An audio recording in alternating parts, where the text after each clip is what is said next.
All righty.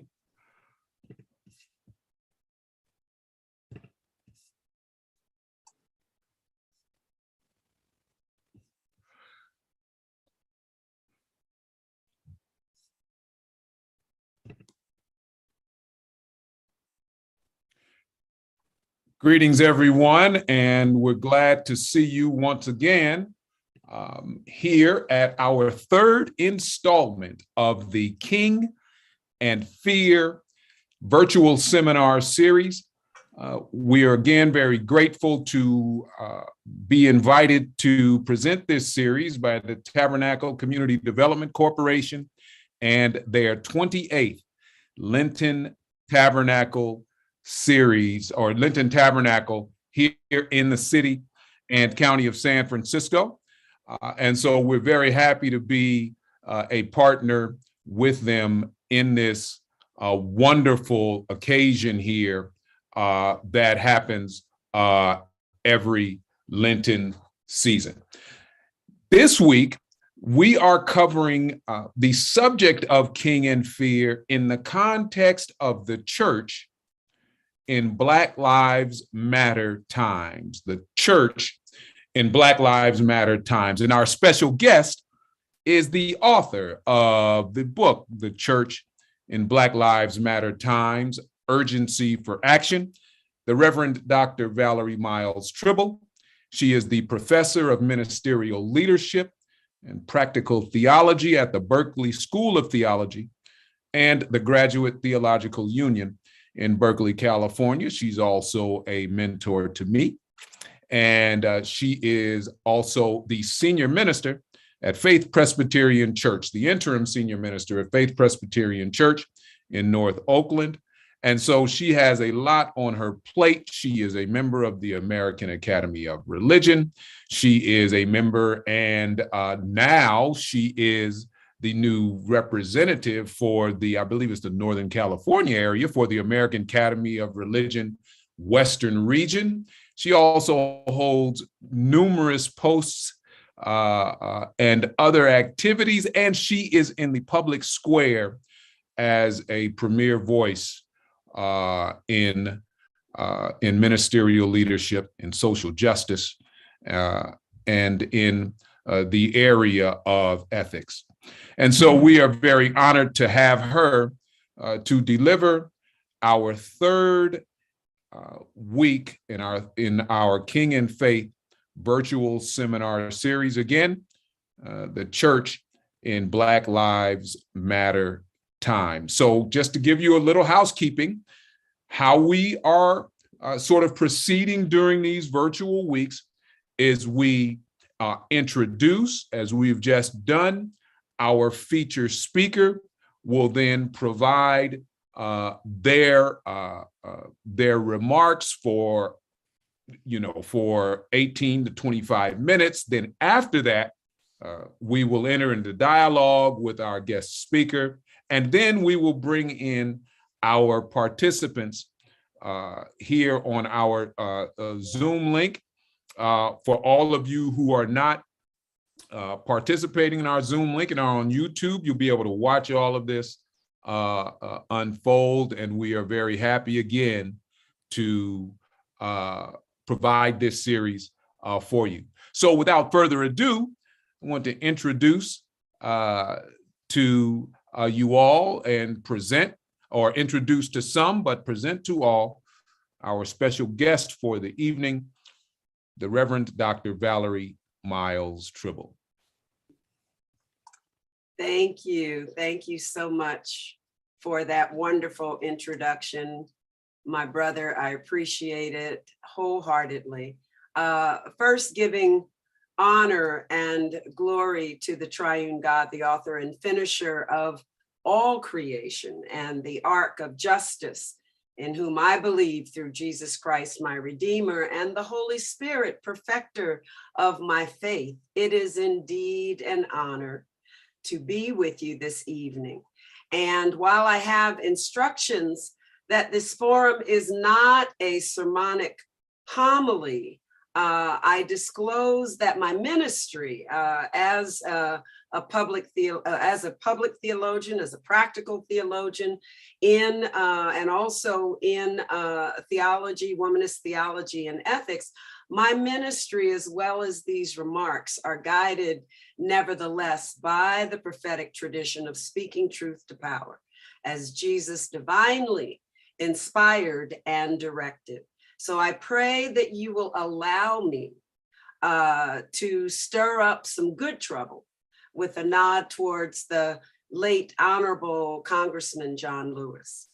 Now, I also want to extend thanks to the Tabernacle Consortium for the invitation and fond recognition to my beloved brother, Aaron Grizel, Executive Director of the Northern California MLK Foundation, who is a brilliant scholar of theological history and culture at the Graduate Theological Union in Berkeley, California. So I am grateful for the invitation. Thank you also to all of you online or streaming with us, and to future viewers of this Lenten Tabernacle series. And although I didn't provide readings in advance of my talk for some of you to review prior to joining us, I've shared a short list of resource links to Aaron, and those will be available to everyone as I'm understanding it. So this evening, I want to speak to fear, the church in Black Lives Matter times. Now, for some, that might seem like an odd title. For what does the church writ large have to fear? Now, I'm reminded of the phrase, there's nothing to fear but fear itself, which is a phrase attributed to Franklin Delano Roosevelt in his 1933 inaugural speech. And in truth, I would say that our churches right now, today, are divided by fear. After all, the church is comprised of people who believe themselves to be the stronghold of righteous piety, and isn't God on our side? And so, beloved, this evening, I invite us as part of the church in these Black Lives Matter times to ponder and reflect upon the spectrum of claims to God's allegiance, even when some folks' unjust acts are claimed to be justified in Jesus' name. Now, I'm going to say that again. We're considering and reflecting upon the spectrum of claims to God's allegiance, even when some folks' unjust acts are claimed to be justified in Jesus' name. Now, yes, there are some who invoke God as people chosen above all others and take exception to any notion of God's arc of justice bending towards anyone else. Now, this realization troubled me for years as I watched self-proclaimed religious people of faith spit on, demean, lynch, burn, and exclude my ancestors, then redline neighborhoods, and even now attempt to roll back the fragile victories that Dr. MLK and so many others sacrificed to gain for Black people maligned by the color of our skin. And no erasure attempts, let me just say, of critical race theory actually erases the truth that racialized fear fuels most everything in this national and global societal divide. So yes, I will be speaking on racism. Even now, there are some self-identified folks of faith in the community and in churches who are divided by fear as they okay extrajudicial militarized police to protect them from our young people, from young people like my 32-year-old millennial son, whose promise is impacted or even overshadowed by a proverbial target on their backs. Yet young Black men and women risk, along with the cultural diversity of their allies, they risk to use the power of their voices to call for a just future, because God's arc of justice bends towards freedom. So I'll now share a few slides to view in this segment of reflecting. Let me make sure that I can share screen with you.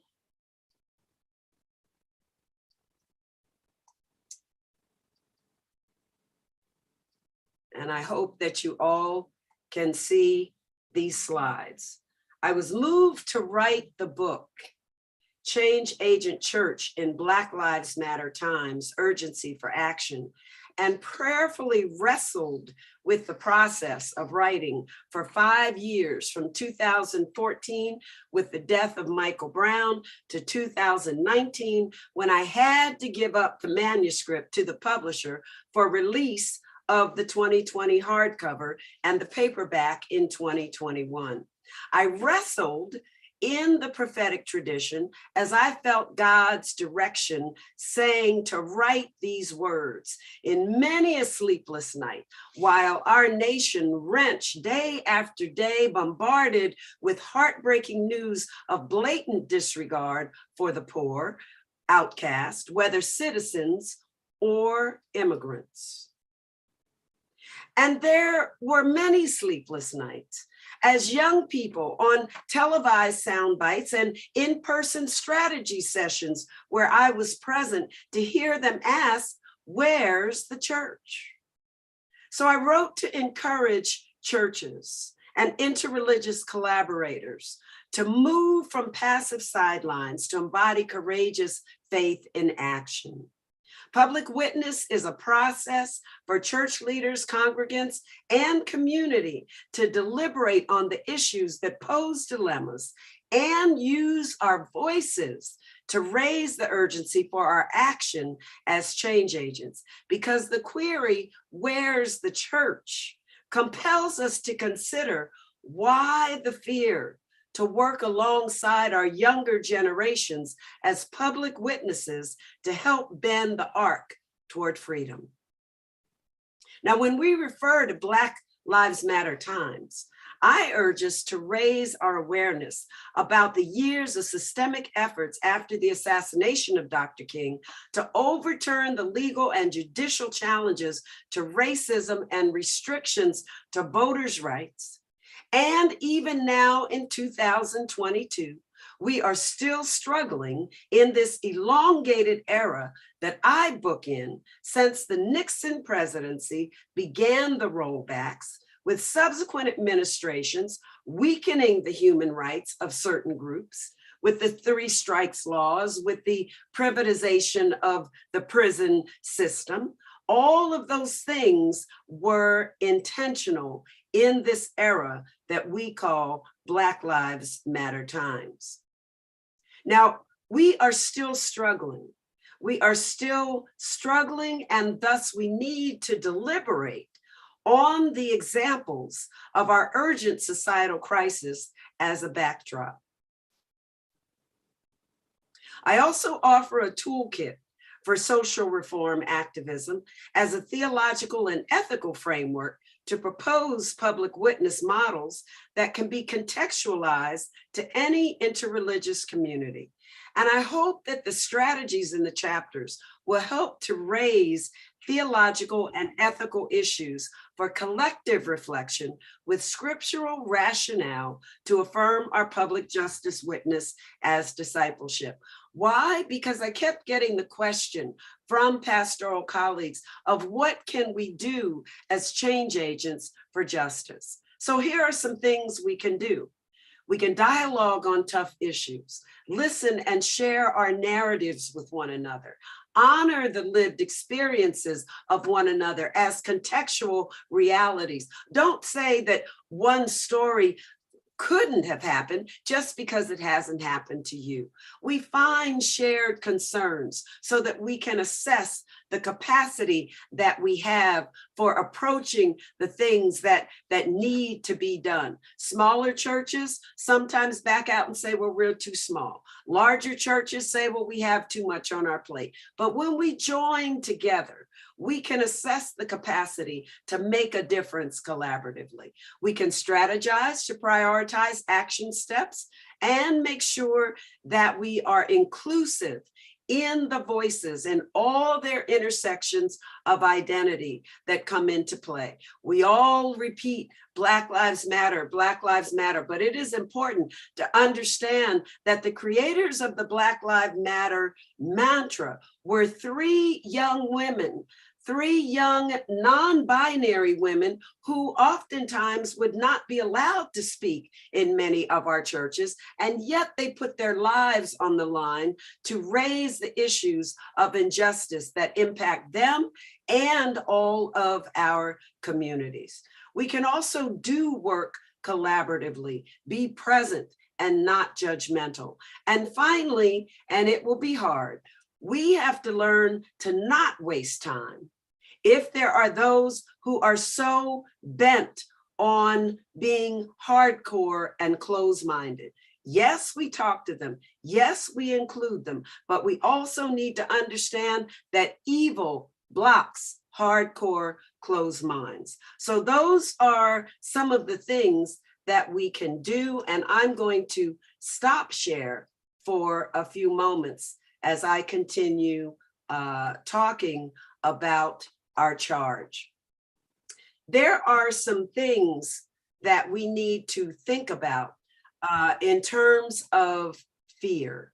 Fear is a word that we don't like to use, just like power is a word that we don't like to use, but fear is real. Today, we live amid this intensified landscape of crisis and trauma where ravages of an invisible virus steals lives, while the visible violence of renegade policing and biased judicial systems and supremacist nationalism also takes lives. And I just couldn't be still while children in our communities are traumatized and even suicidal when overcome by self-doubt or worse, self-hatred. My contention is that clergy and laity, churches and interfaith communities can become change agents. Yet authenticity in these roles requires faith communities also to come to grips with the oppressions that might exist within the structures and systems and traditions practiced within our walls. It's not surprising that a psyche of fear is part of the human condition. So today, in this sacred season of interreligious traditions, the transcendent creator God is revered in names and languages of diverse peoples. And for Christians, this Lenten season is a time when we call upon the gospel remembrances of the Palestinian Jewish Rabbi Jesus, who lived and ministered amid a climate of fear to teach and preach good news of hope, courage, and love in God's new covenant to the poor and the outcast marginalized by an oppressive Roman Empire. Now, as well, religio-political roles of temple leaders compromise their faith to maintain regulation and power. Yet Jesus continually spoke truth to power, calling out the hypocrisy, injustice, and fear-mongering.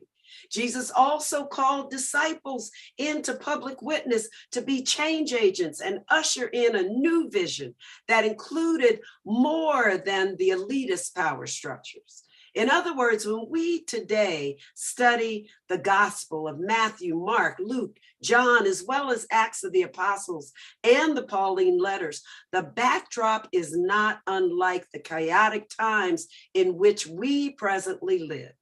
So let me rush on to infuse our reflection and with insights from the prophetic Dr. Martin Luther King. Dr. King wrote on fear.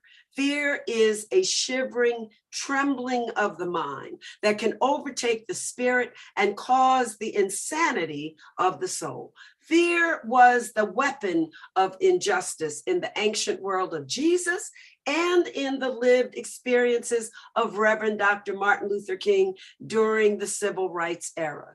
And many of our ancestors, our family members, we have stories in our family of how people overcame fear, to stand up, to march, to use their voices in ways that they never had before. So in his archive papers held at Stanford University, the MLK archives, a draft of a sermon crafted sometime between June 1962 to March 1963 reveals that Dr. King meditated on the phenomena of fear.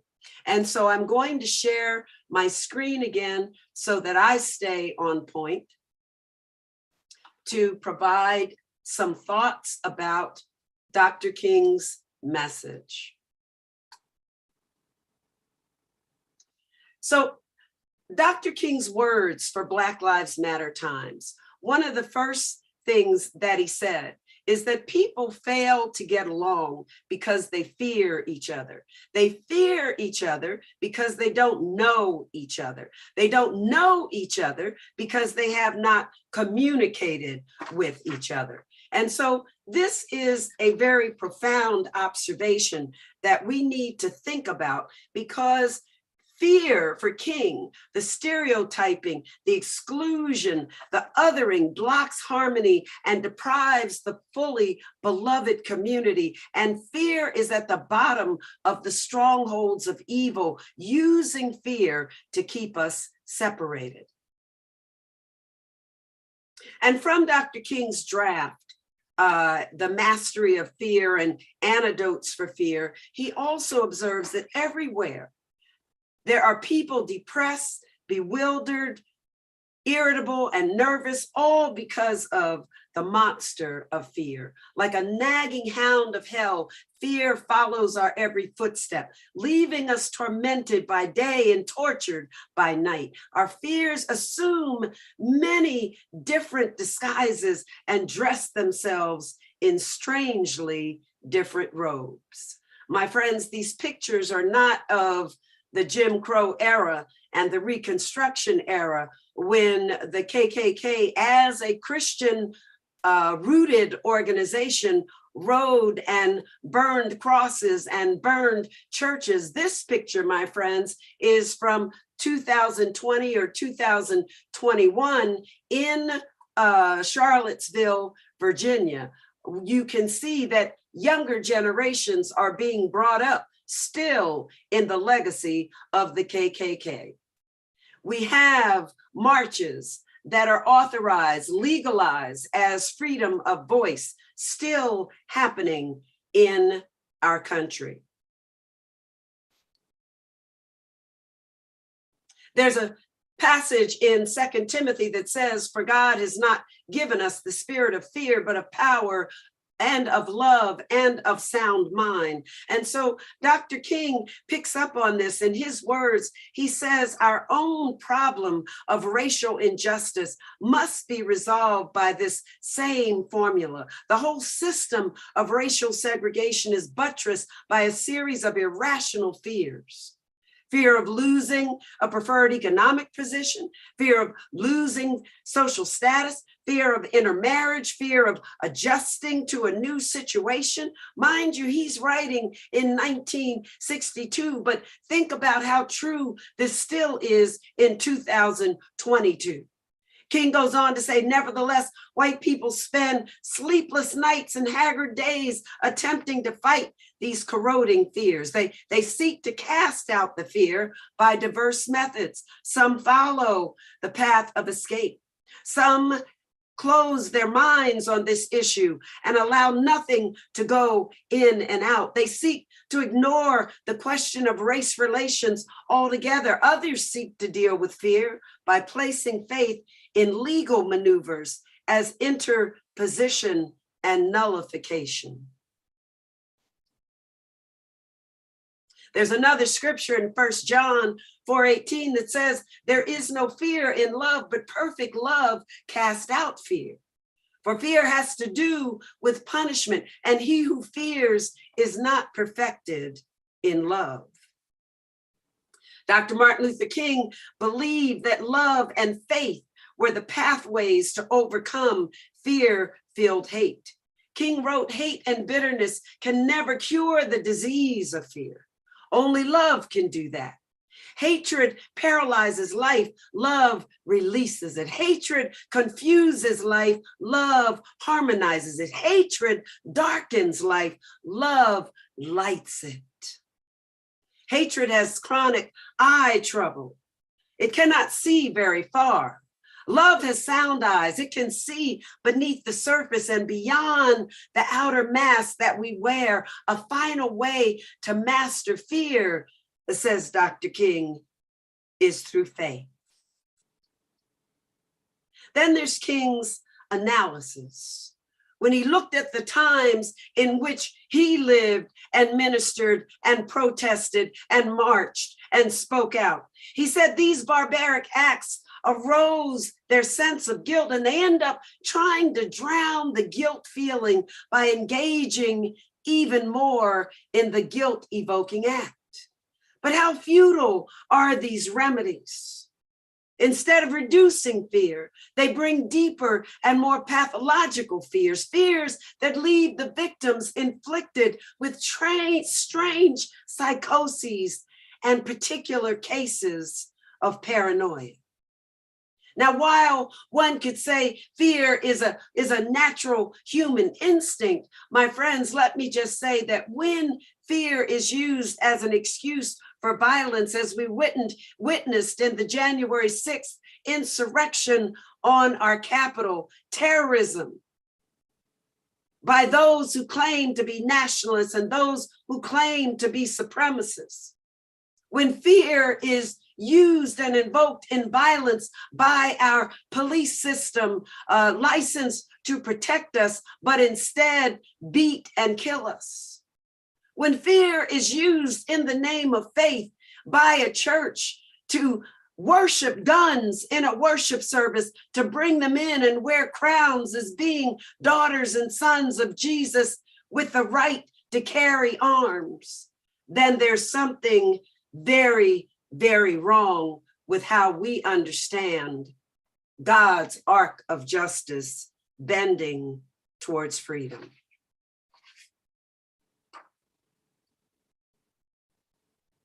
Essentially, when we think about religion and politics, we in the church don't like the word politics, but we have to come, part of our consciousness, part of our awareness building is to understand that there is such a thing as religiopolitics. And it is being used right now as strange bedfellows by certain arms of our religious institutions in an ideology of evangelicalism that is fostering othering.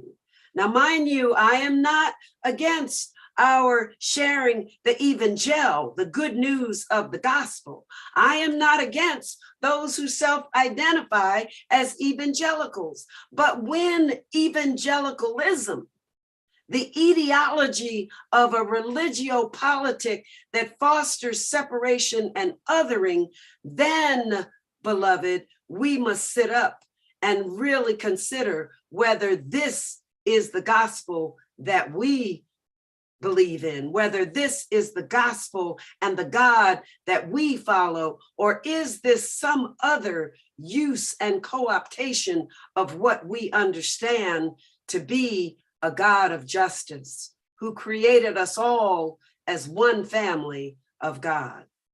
And so let me just say that even Mahatma Gandhi, in our global context, said those who say religion has nothing to do with politics know not what religion is. Likewise, in my book, I observe and I share this quote, that although the book is situated in our present climate of volatile disunity, the onus of responsibility to engage the issues is not directed solely to the Black church leaders and congregants. This is not just a Black church problem. Non-Black leaders, non-Black churches, need to acknowledge an equal, if not greater, share of responsibility to challenge the marginalization found in religious or secular practices and to uphold a justice ethos for humane and compassionate interactions of relational care. We have work to do. Even in our COVID times, as people were dying and the numbers now are nearing 1 million lives lost.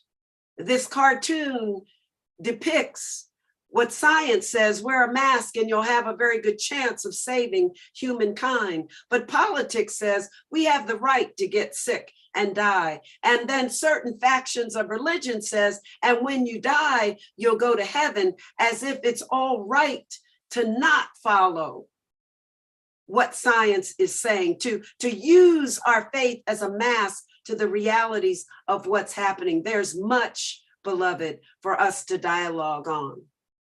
And then the other little cartoon that I hope you'll be able to see are two diverse children who are friends. They're at the age where division hasn't yet separated them, and they're walking along to school. And one says, let's make the world a better place when we grow up. And the other says, if we ever can grow up. So when our young people ask us, where's the church, beloved? This is our challenge. For in this last slide, King's words remind me of the wisdom in Hebrews 11. Hebrews 11 says, now faith is the assurance of things hoped for, the evidence of things unseen. And King asserts, for the trouble with us is simply that we are attempting to face fear without faith. We are attempting to sail through the stormy seas of life without strong spiritual boats. Now, the preacher that I am, I could go into the scene and the waters where Jesus asked the fishermen to cast their nets and promised that he would make them fishers of men. But it took faith to cast those nets after a day of no yield of fish.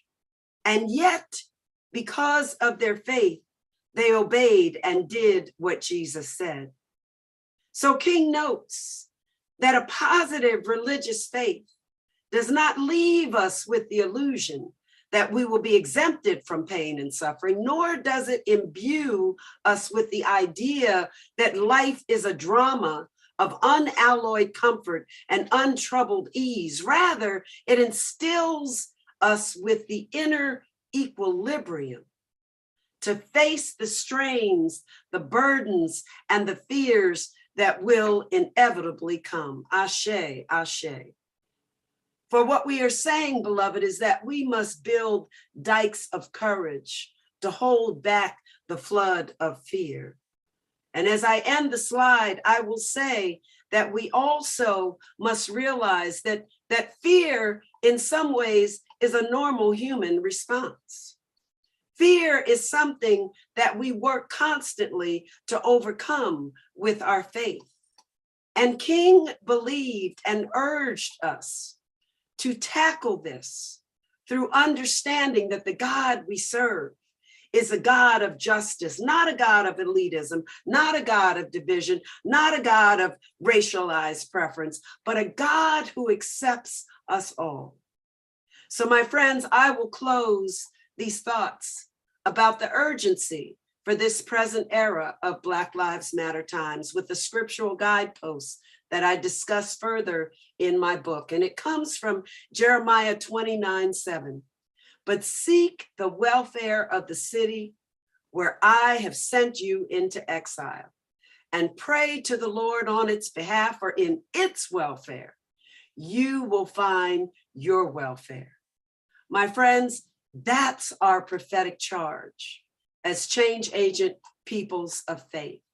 We are called to seek the welfare of the city. We are called to not be silent, but we are called to make a difference in our communities. Thank you and bless you.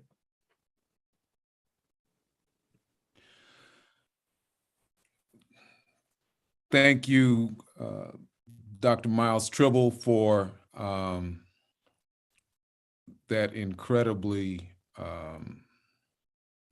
powerful, powerful's too weak of a word. And I'm not just, platitudinous here. I'm being very, very serious. What King, we don't talk too much about, and I'd like to get your thoughts on this. We don't talk much about fear and what King really said about fear within the context of the public square. And that he was really tackling this idea of fear within society that was really a Black and white issue more than it even is today, right? And we don't cover those topics of King in any real note, because justice bends, because the arc bends, and it's a hopeful situation, but really getting it to bend, we have work to do to get it there. And so I'm intrigued by the way in which you talked about and juxtaposed King, his words 55 years ago, or nearly 60 years, I guess now. Isn't that incredible? His words then with this modern today's issues, and seeing the image of the little one in a baby toddler-sized KKK,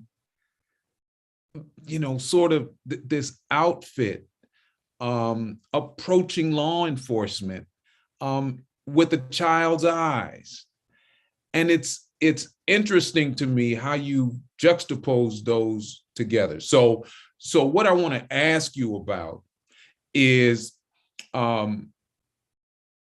this urgency you're talking about in the church. What are some of the concrete things that folks of faith can do as part of this change agent? What are some of the descriptives that we as lay folk can lay our hands on to really make an impact, in your view?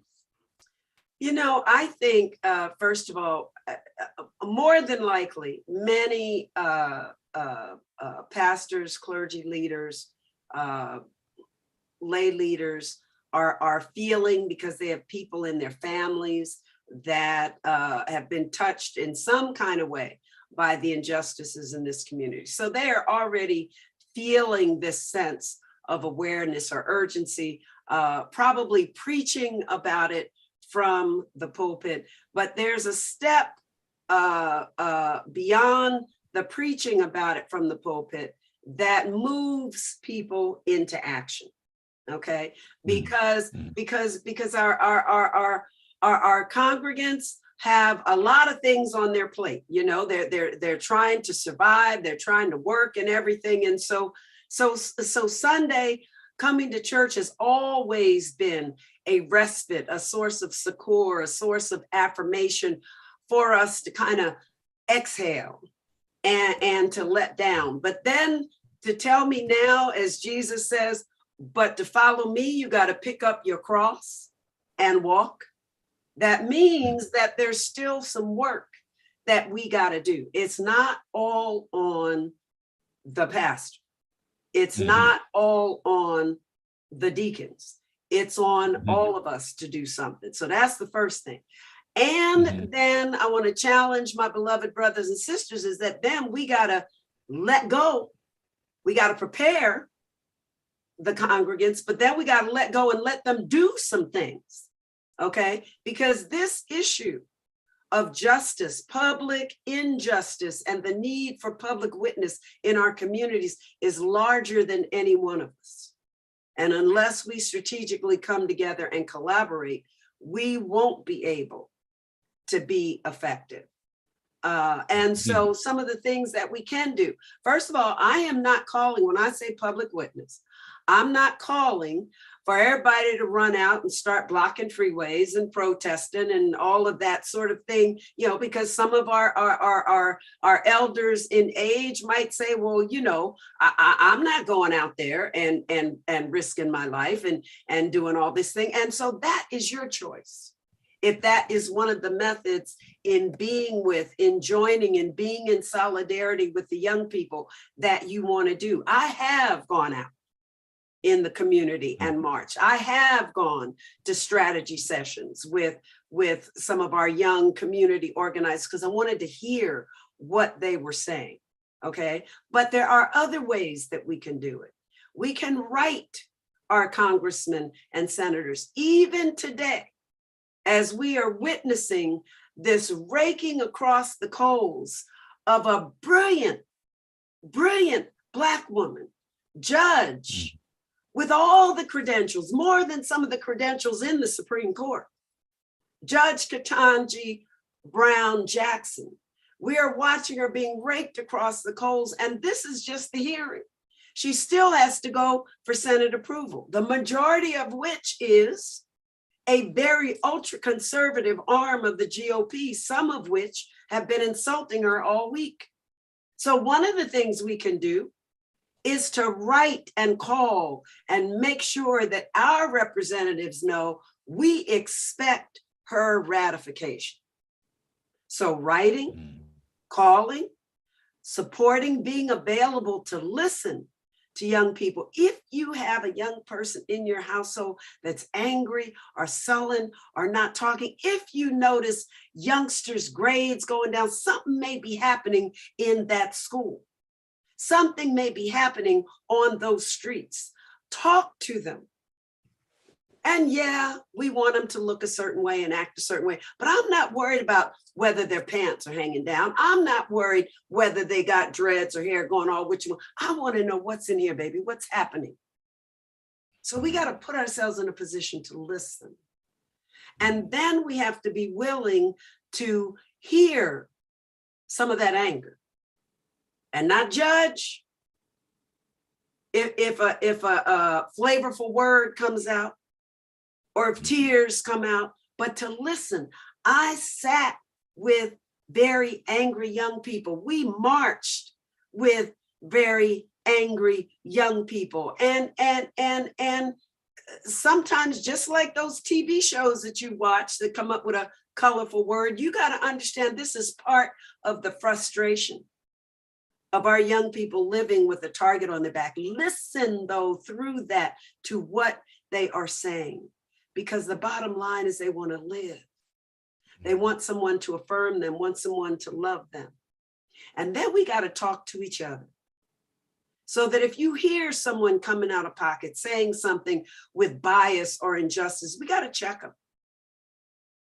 And lots of times we don't want to get into the nastiness, but one of my mentors, Pastor J. Alfred Smith, said we focus on the sweet by and by without realizing we got to deal with the nasty here and now.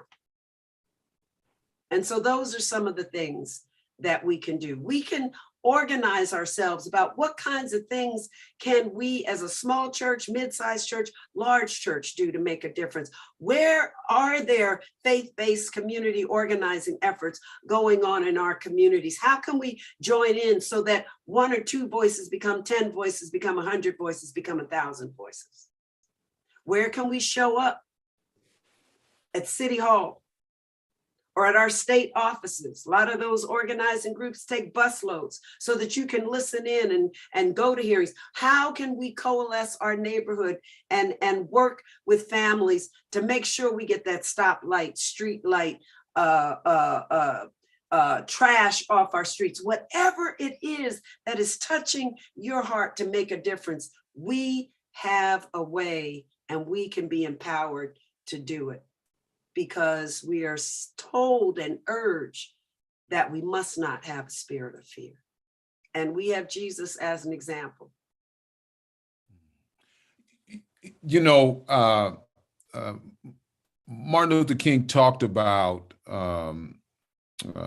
talked a little bit about um, that specific idea in the in the space of uh, the uh, uh, the political area when the march, the three marches from Selma to Montgomery, the last march being the one that got us all there and spurred the passage of the Voting Rights Act. These high moments of political victory or high moments of seeming, progress that is pushed forward a long way, and all of the work that we put into it is now looking to pay all of these high moments. What King was most concerned about wasn't the high moment. It was exactly what you were talking about. It was the now what, right? The political, and some of us who have been here have worked in general purpose government at various levels, and in sort of the political apparatus. But the success and the progress comes in the grunt work. Who's gonna go to the commission meeting? Who's gonna go to the police commission meeting every week?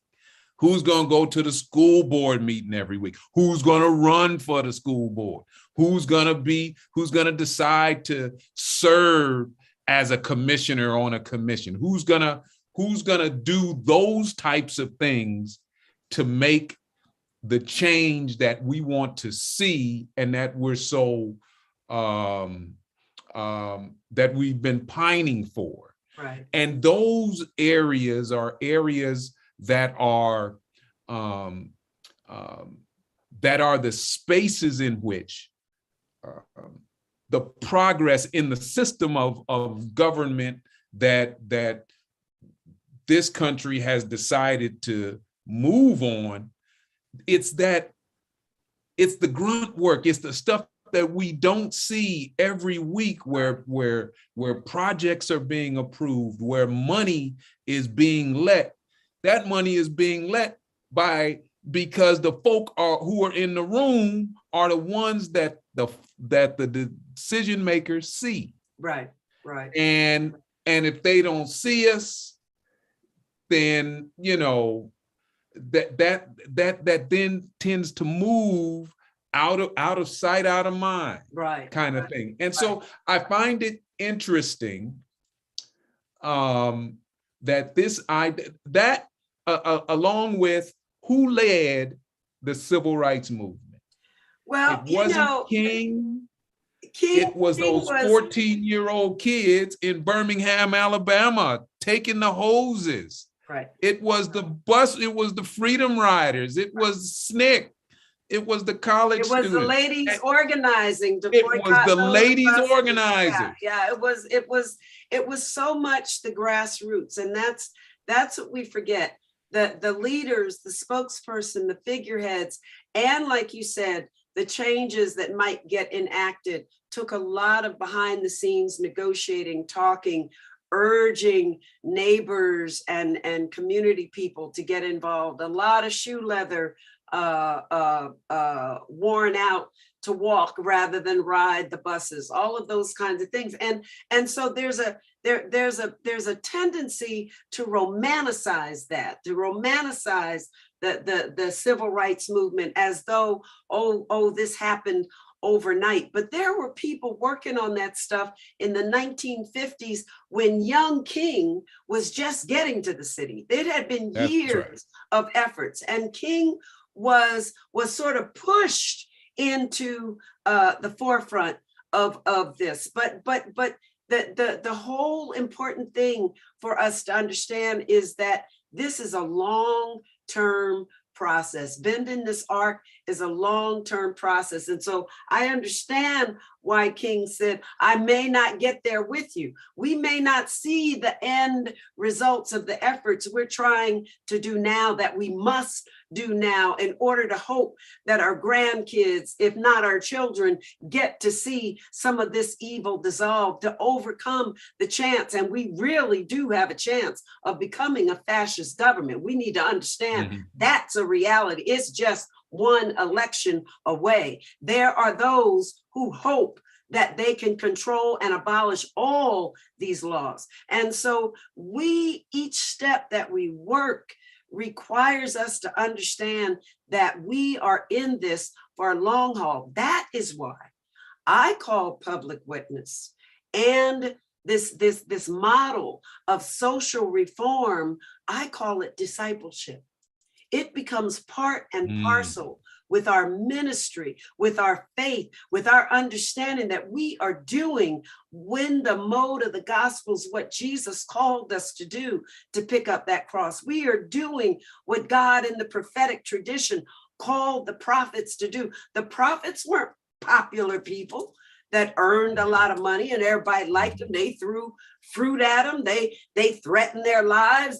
But still those prophets spoke truth, the power of what saith the Lord. So the question is, how much are we in 2022 willing to risk to be prophetic public witnesses for justice? You know, how to what extent are we willing to say, knowing what I saw my mama and my daddy go through, I'm not going back there. So there's something that I'm going to have to say, I'm willing to step out here and do and risk whatever it takes to do it. Because there are people who not only don't want us to vote, they've pulled a lot of the polling places. They've outlawed having buses pick up elders to take them to vote.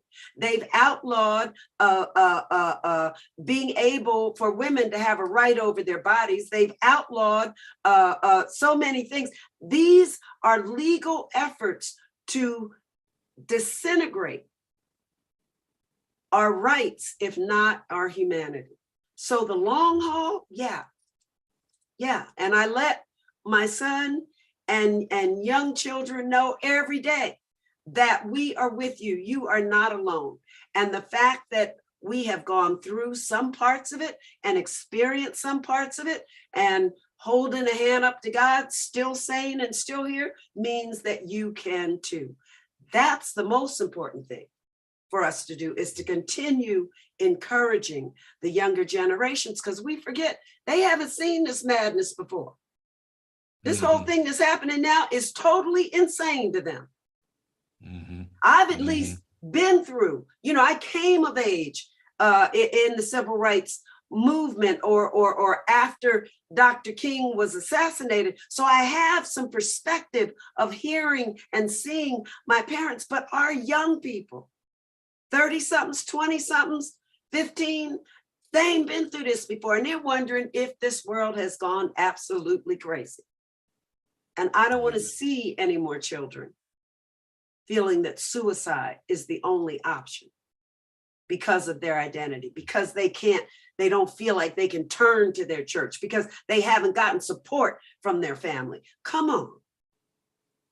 If we don't band together to make a difference, then who will?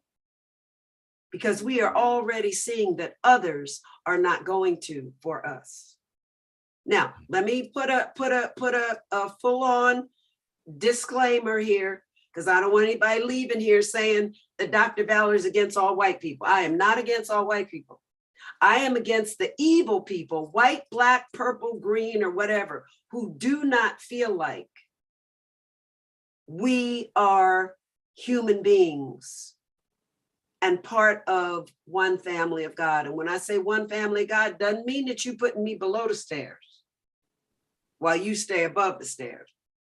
So it means that there are allies and co-conspirators in all the places but they should not deem to speak for our lived experiences. Okay, they should not decide the solution that's best for our experience of injustice. That's why I say the dialoguing, the discourse, the coming together, the strategizing is important, but we need to center those who are at the center of the injustice and hear what they need and work together so that we can move towards some solutions. Politicians are just that. They are needing your vote, but they are not the nirvana of the solution. We gotta work for what we want to have happen and tell them what we want to have happen. That's very powerful. We have time for a question here from our participants on this week's virtual seminar. If you have any questions or have a question for our guest speaker, Reverend Dr. Valerie Miles Tribble, feel free, if you would like, just unmute yourself. Keep your video off. We want to hear your voice. The way that we have this Zoom setup works best if you use your audio rather than your video. So certainly would love to hear from you. We've been taking comments in our chat window, and all of the comments are amen and say that. During our time. So we understand that as one of our premier theologians in the space, we're just so happy to have you here to drop a little science on us. Thank on you. what we're doing today and what we need to be thinking about as the church in Black Lives Matter times, because there is an urgency, yes, to what needs to be done. For sure. And if you're shy about unmuting and speaking up, I encourage you to write your questions in the chat, and that way we'll have them also for our archives to respond as other programming is being developed. So write your questions in the chat as well. So while that's getting together, let me just, I told you I was going to stir up good trouble. So let me stir up a little bit more trouble. Yeah. That's what this is for. That's what this is for. Necessary trouble. Yeah, that's right. That's right, Sister Lamar. So part of the preparation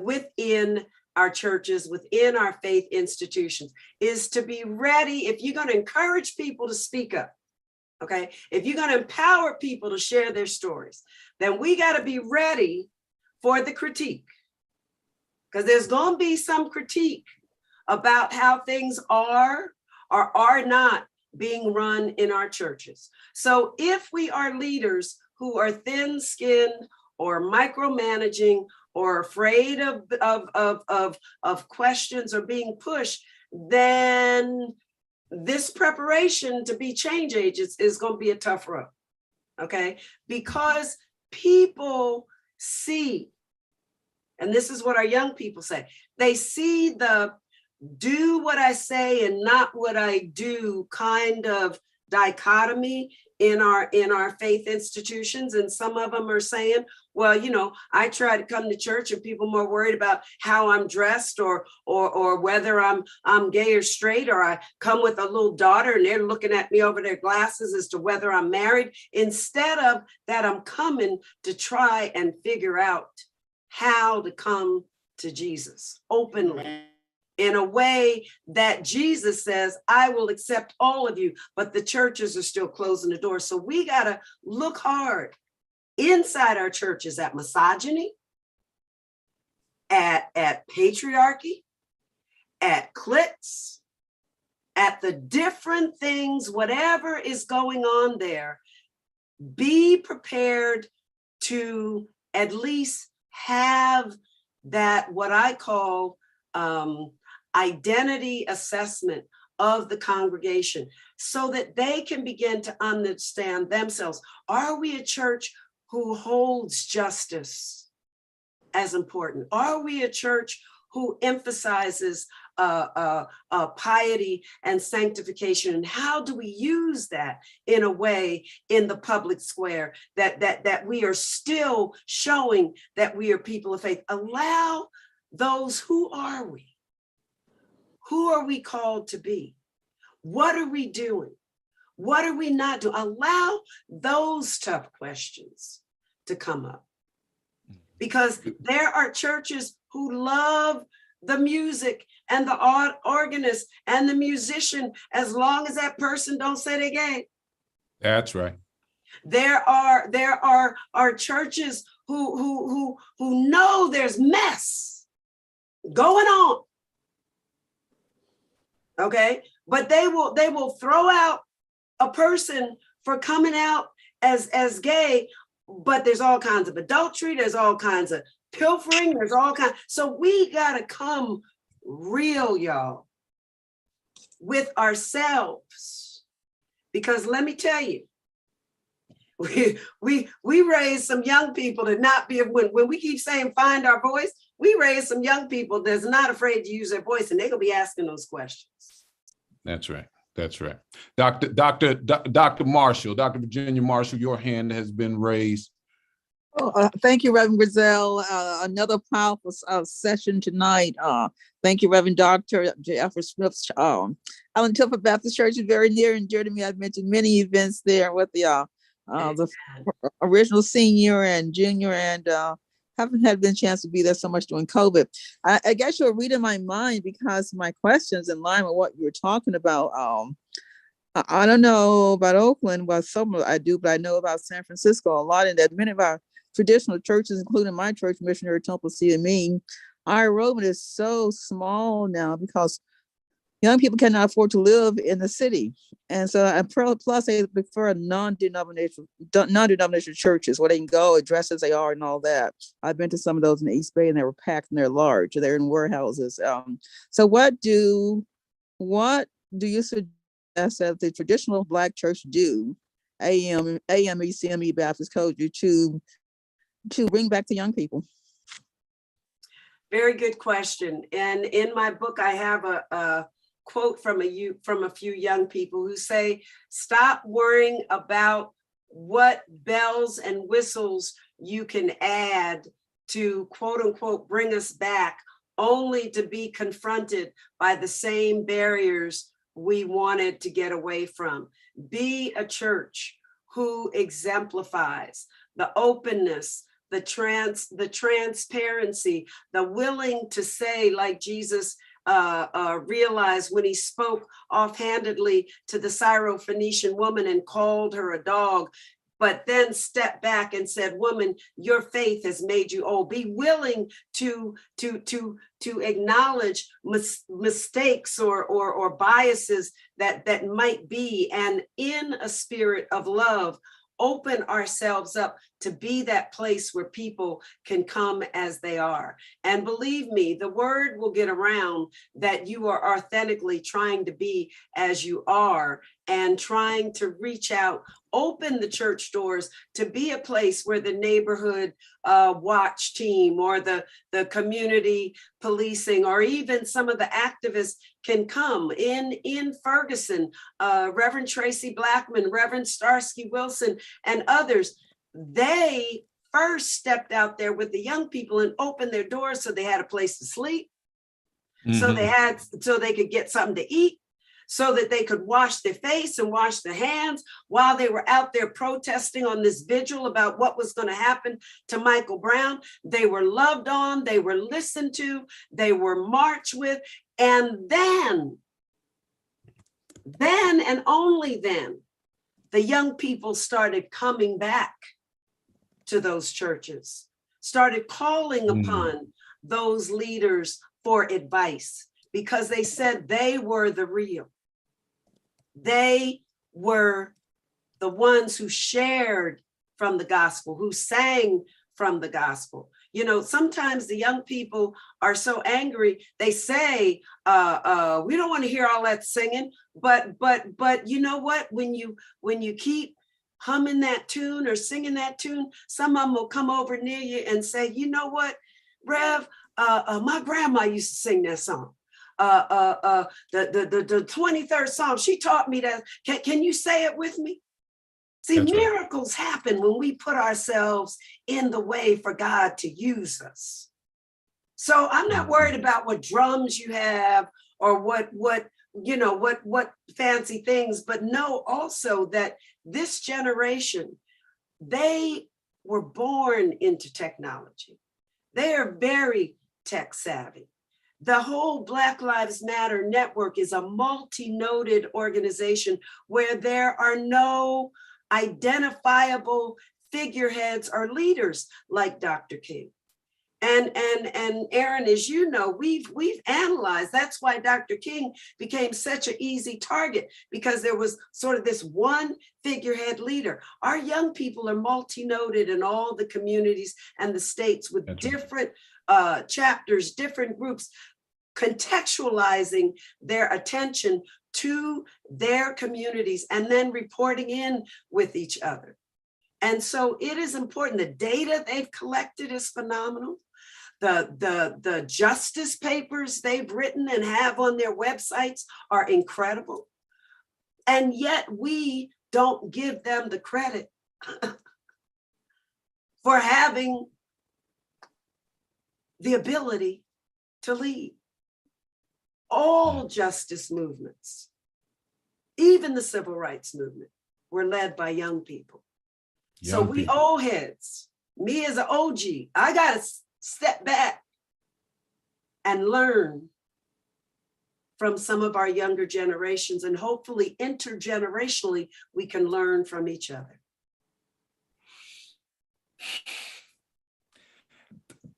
Thank you, Dr. Miles Tribble, for such a wonderful and powerful and impactful third session here to our King and Fear series. I wish I could, you and I have gone on for a long time, but I just wish we can sort of continue to gather together week after week, month, to have these sort of conversations. I'm just glad we have 2 more weeks to do it, these virtual sessions. Next week, we have our 4th session in the King and Fear series, entitled Fear and the Beloved Community, with our beloved Reverend Dr. Dorsey Odell Blake, the senior minister at the Church for the Fellowship of All Peoples in San Francisco, the historic church, which was the first intentional interracial church Christian church in the United States of America. It was one of a series founded or co sort of reorganized by one of Dr. King's major mentors, the famous 20th century theologian, the Reverend Dr. Howard Thurman. Dr. Thurman was not only a mentor to King, but he was one of the preeminent public theologians in the space. His book, 1949, Jesus and the Disinherited, is still being taught after 73 years in publication, is still being taught in our seminaries and theological schools and the like, because it's that powerful. What do you do when your back is against the wall? That in and of itself tells us that this is a timeless sort of struggle, in the sense of we as people of faith finding our way and our voice in the public square.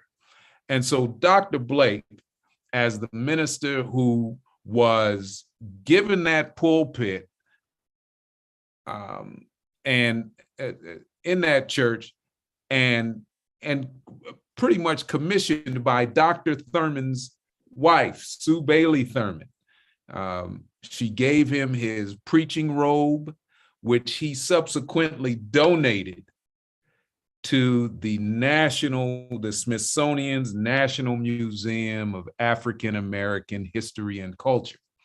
And so we are just elated to have these wonderful theologians and these national figures who will be with us and who have been with us through this time. So Thursday, March 31st, 7 p.m., the Reverend Dr. Dorsey Odell Blake will be providing our fourth segment of our virtual seminar series on King and Faith. We look forward to seeing you there. Now, there are some activities that are going on this week. Dr. Marshall was very good about reminding me of this week, very important NAACP meeting at our beloved friend, Reverend Dr. Amos Brown at Third Baptist Church on Saturday. And so if we can keep that in mind, we can go to their website about that. Dr. Marshall, if you want to give us a few words on how what time that meeting is. Oh, yes, sir. Thank you, Reverend Grizel. The meeting is this coming Sunday. It's this Sunday. I'm sorry. Always on Sundays at fourth Sunday at 3:00 at Third Baptist Church, 1399 McAllister. You can be there in person, or you can do it virtually. I'll put my email in the chat. If you want to email me, I'll send you the virtual link. On the agenda, many things that are of importance to us as a community. The Redistricting Committee, they do those every 10 years, led by Reverend Earl Thompson. We've been going to many of those meetings, especially because they want to take out some of our iconic places in District 5 and District 10. And the people said, no. And there were eight of us on the call last Thursday to make sure that would not happen. So your voice is needed. There are 3 new school board members on the board. Community is very displeased with that because they were bought by big bucks, and that's why they're on the school board. They spent about $800,000 on the election, and most time people spend about $25K on the election. So there are many things to garner our attention. So we do need your presence this coming Sunday at 3 p.m. Thank you so much. Thank you so much, Dr. Marshall. We look forward to seeing you all again here next week. Again, Thursday at 7 p.m. Pacific Daylight Time now. Pacific Daylight Time. We got an extra hour, a little daylight on the back end instead of the front end. Pacific Daylight Time, 7 p.m. Thursday, March 31st. We look forward to seeing you there. Thank you so much, everyone.